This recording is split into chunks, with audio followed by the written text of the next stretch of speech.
Corona काल बाद विद्यालय में पुनः बच्चों की किलकारियां गूंजने लगी है। पठन पाठन प्रारंभ हो चुका है 7 फरवरी से। पठन पाठन सुचारू रूप से प्रारंभ है तो विद्यालय में होने वाले सुरक्षित कार्यक्रम भी अब संचालित होंगे। हाँ एवरीबॉडी, हम फिर से सुरक्षित शनिवार कार्यक्रम पूर्व की तैयारी लेकर आए हुए हैं। चूंकि आने वाले शनिवार को यानी फरवरी माह के दूसरे शनिवार को क्या है क्या नहीं है, क्या हमें बच्चों को बताना है, इस पर हम जानेंगे। आगे बढ़ने से पहले आग्रह करना चाहेंगे कि अगर अब तक चैनल को सब्सक्राइब नहीं किए हैं तो प्लीज सब्सक्राइब कर लें। आगे बढ़ते हैं कि फरवरी माह के दूसरे शनिवार को हमें क्या करना है। आने वाले शनिवार को हमें बच्चों के बीच जो शेड्यूल के मुताबिक बताना है वो कुछ इस तरह है। कुपोषण से होने वाली परेशानियां एवं उसके समाधान के संदर्भ में जानकारी। फिर से दोहरा दे रहा हूं, कुपोषण से होने वाली परेशानियां एवं उसके समाधान के संदर्भ में जानकारी। आइए जानते हैं कुपोषण के बारे में। हालांकि हम सभी एक विस्तृत तरीके से जानते हैं कि कुपोषण क्या है, क्या कारण है, लक्षण क्या है, उपाय क्या है। इन सबों को जानते हैं। बच्चे के पठन पाठन में विज्ञान की किताबों में दर्शाया हुआ है, फिर भी हमें बच्चों को बताना होगा। यह सोच पा रहे होंगे कि कुपोषण क्यों रखा गया है, तो कुपोषण भी आपदा से कम नहीं है। हमें आपदा के बारे में बच्चों को सतर्क करना होता है, उसे बचने का उपाय बताना होता है। तो कुपोषण शेड्यूल के मुताबिक है। तो आइए जानते हैं कुपोषण का परिभाषा क्या है। परिभाषा अपने अपने स्तर से अलग अलग स्टाइल में दे सकते हैं, लेकिन कुछ इस तरह है। शरीर को आवश्यक संतुलित आहार लंबे समय तक नहीं मिलने के कारण प्रतिरोधक क्षमता में कमी होना ही कुपोषण कहलाता है। फिर से दोहरा दूं, शरीर को आवश्यक संतुलित आहार लंबे समय तक नहीं मिलने के कारण प्रतिरोधक क्षमता में कमी होना ही कुपोषण कहलाता है। तो शब्द यहाँ पे परिभाषा में आया, संतुलित आहार और प्रतिरोधक क्षमता। इस पर हम चर्चा करेंगे। कुपोषण ज्यादातर महिलाएं एवं बच्चों को शिकार बनाती है। संतुलित आहार और प्रतिरोधक क्षमता में संतुलित आहार के संदर्भ में हम इतना कहेंगे कि इसमें पोषक तत्व, भोजन संतुलित हो, यह जरूरी है कि उसमें पोषक तत्व शामिल हो जो हमें शरीर को देना होता है, शरीर की जो जरूरत होती है। विटामिन भी जरूरी है, कार्बोहाइड्रेट भी जरूरी है, प्रोटीन भी जरूरी है। मतलब हम ये कह रहे हैं कि चावल भी जरूरी है तो दाल भी जरूरी है, दाल जरूरी है तो हरी सब्जियां भी जरूरी है, दूध, अंडे, नॉनवेज, वेज जो भी है, सभी का मिश्रण अपने अपने स्टाइल में अलग अलग तरह से मनुष्य भोजन करते हैं। तरीका जो भी हो, भोजन संतुलित हो। लेकिन भारत में ये विकट समस्याएं हैं। इनके लक्षण अब जानते हैं कि कुपोषण के लक्षण क्या क्या हैं। लक्षण है शरीर में जल्दी थकान होना, कमजोरी महसूस करना।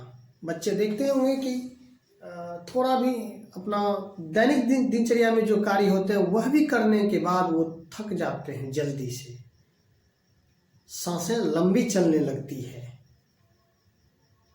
चक्कर आना। विद्यालय में कभी कभी देखते हैं बच्चे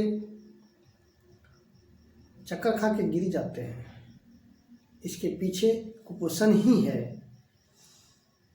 प्रतिरोधक क्षमता का कम होना, त्वचा शुष्क होना, मसूड़े में सूजन, खून का बहना, दांत एवं बाल का झड़ना और उम्र के हिसाब से लंबाई एवं वजन का नहीं बढ़ना, ये लक्षण है। परिभाषा में 2 शब्द आया था, संतुलित आहार, उस पर हम चर्चा कर लिए थे। अब चूंकि लक्षण में भी प्रतिरोधक क्षमता का चर्चा है, इसलिए हम पहले लक्षण चर्चा कर लिए, अब प्रतिरोधक क्षमता पर हम चर्चा करें। प्रतिरोधक क्षमता ये हुआ कि हम अगर संतुलित भोजन करते हैं तो हमारे अंदर, शरीर के अंदर प्रतिरोधक क्षमता, बीमारियों से लड़ने के जो क्षमता, बीमारियों से लड़ने की क्षमता जो होती है, शरीर जो लड़ते हैं, वही प्रतिरोधक क्षमता, यानी बीमारी का विरोध करना, प्रतिरोध करना, प्रतिरोधक क्षमता। अब हमारा शरीर मजबूत तब होगा जब हम संतुलित भोजन करेंगे, और संतुलित भोजन जो जितना करेगा ऊर्जा उतनी प्राप्ति होगी। और ऊर्जा 2 कार्य करते हैं, कोशिका की वृद्धि में सहायक होता है और कोशिका के टूट फूट को दुरुस्त करता है, 2 का। और हम जानते हैं कि हमारा शरीर कोशिका से बना होता है, तो ऊर्जा जरूरी है। यानी ये ऊर्जा शरीर में पर्याप्त मात्रा में रहेंगे तो हमारा प्रतिरोधक क्षमता मजबूत होगा, और प्रतिरोधक क्षमता अगर मजबूत रहेगा तो किसी भी प्रकार की बीमारियां हमारे शरीर में प्रवेश नहीं करेगी। जहां तक ऊर्जा के बारे में है तो एक सामान्य वयस्क मनुष्य को 2000 कैलोरी ऊर्जा की जरूरत पड़ती है, लेकिन अगर वह कामगार वयस्क मनुष्य होगा तो 3000 तक भी कैलोरी ऊर्जा जा सकता है। एक डाटा है कि वयस्क पुरुष अगर 60 केजी वजन है तो 2875 कैलोरी ऊर्जा चाहिए। वयस्क महिला है अगर 50 केजी वजन है तो 2225 कैलोरी ऊर्जा चाहिए। 13 से 15 वर्ष का अगर लड़का है, 47 से 48 वजन है केजी में, तो 2450 कैलोरी ऊर्जा चाहिए। 13 से 15 वर्ष की अगर लड़कियां हैं तो, और उसका 46 से 47 केजी वजन है, तो 2060 केजी 2060 कैलोरी ऊर्जा चाहिए। ये एक डाटा है। संतुलित आहार पर हम अलग से एक वीडियो बनाएंगे, उसमें संतुलित आहार में क्या क्या भोजन चाहिए। जैसे एक रोटी हम खाते हैं तो 80 कैलोरी ऊर्जा हमें प्राप्त होती है, तो इस तरह दूध कितना, दही कितना, चावल दाल में कितना कितना आता है, एक आलू का सब्जी खाने में कितना हमें कितना कैलोरी ऊर्जा हमें प्राप्त होती है, इस पर अलग से वीडियो बनाएंगे। हम बात कर रहे हैं यहाँ पे कुपोषण से, क्योंकि वीडियो लंबा हो जाएगा तो मूल मुद्दे पर हम रहें। हमने कुपोषण का परिभाषा जाना, कुपोषण का लक्षण जाना, और संतुलित आहार और प्रतिरोधक क्षमता।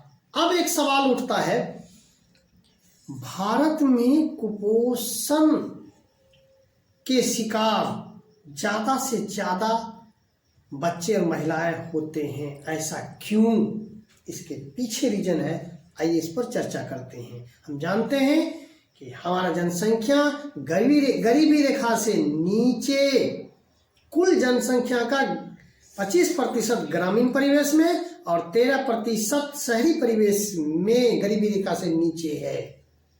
मतलब मूलभूत सुविधाएं उनमें भी कमी है, और जब कमी होंगी तो सोच सकते हैं कि कई परेशानियां होंगी। बीपीएल कैटेगरी में रहेंगे यानी गरीबी रेखा से नीचे, तो कई परेशानियां होंगी, जैसे पोषक का अभाव। मतलब अगर वो गरीब हैं, भारत में गरीबी एक अहम मुद्दा है, अगर वो गरीब हैं तो पोषक का अभाव होगा। भोजन, चावल है तो चावल ही केवल खा लेते हैं, नमक चावल खाते हैं। सत्तू है, बिहार में तो सत्तू चलता है ज़्यादातर, तो मकई का ही केवल सत्तू खा लेते हैं। पेट तो भरता है लेकिन पोषक तत्व उन्हें प्राप्त नहीं हो पाता है। परिस्थिति बस यह एक बड़ी समस्या है। आगे है शिक्षा का अभाव।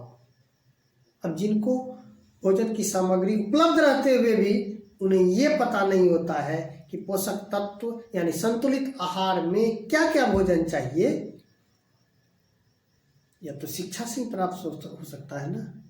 शिक्षा नहीं तो इतनी जानकारी नहीं, सामग्री है उनके घर में लेकिन वो संतुलित आहार कर नहीं पाते हैं। जबकि हम जानते हैं कि चावल है तो दाल भी चाहिए, दाल है तो हरी सब्जी भी चाहिए, दूध भी चाहिए। अगर नॉन वेज है तो अंडा, मांस, मछली, यह सब भी चाहिए। तो शिक्षा का अभाव भी कुपोषण के लिए जिम्मेदार है। लिंग भेद, ग्रामीण परिवेश में आज भी बेटियों के लिए भोजन में भी भेद किया जाता है। प्राथमिकता बेटों को दिया जाता है, बेटियों को उसके बाद प्राथमिकता दी जाती है, जबकि उन्हें आवश्यक है।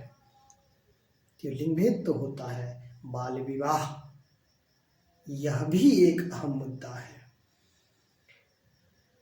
बच्चियां कम उम्र में शादी कर दी जाती है,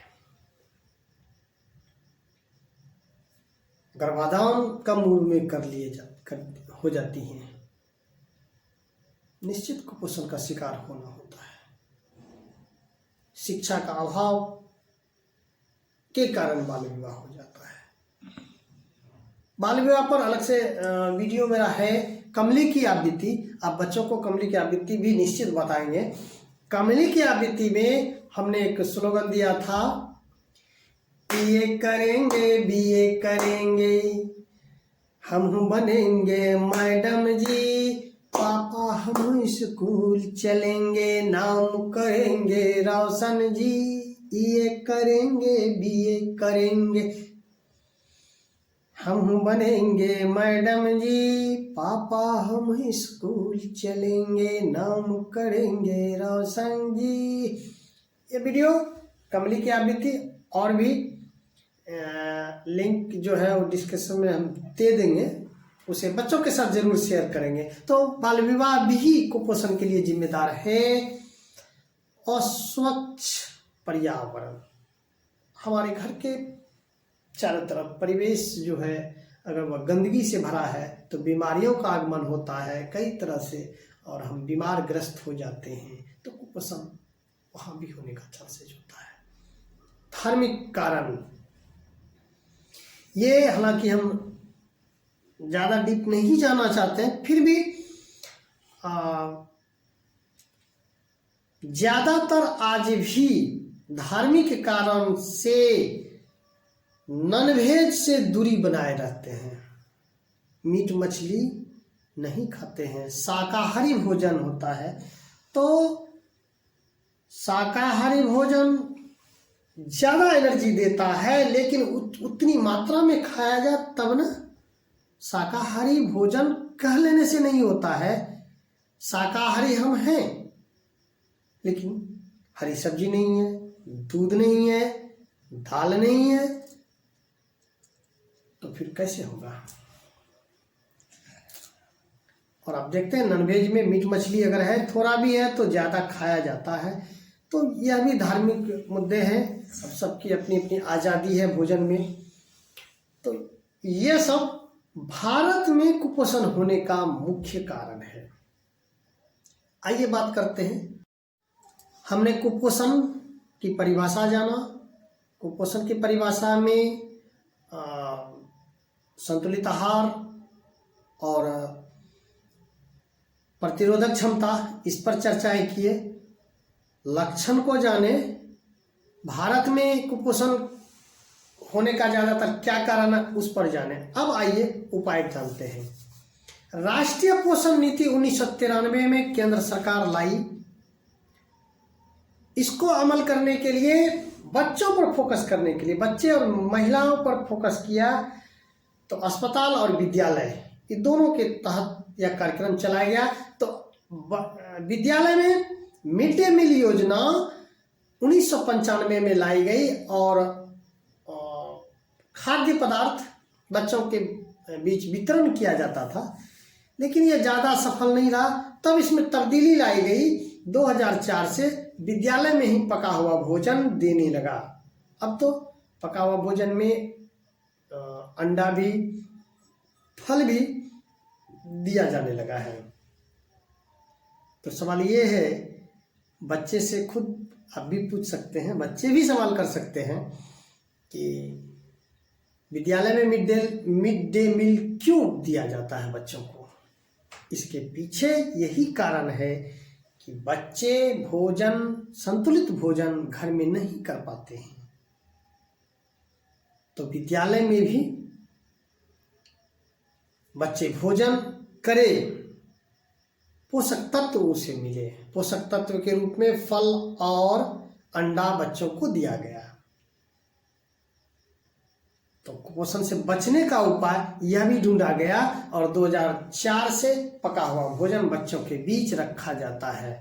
तो इसमें कई है कि बच्चे आहार में पौष्टिक भोजन ले, जंक फूड से दूरी बनाए रखें। जंक फूड मतलब सड़क के किनारे धूल कनोर रहा है और वहाँ पर आप ठेला पर जो तो चाउमीन, चाट ये वगैरह वगैरह है, तो आप संतुष्ट हो लें कि यह गंदगी से दूरी बनाए हुए है, तो उस बच्चों को लेने दें, अन्यथा उसे दूरी बनाए रखें।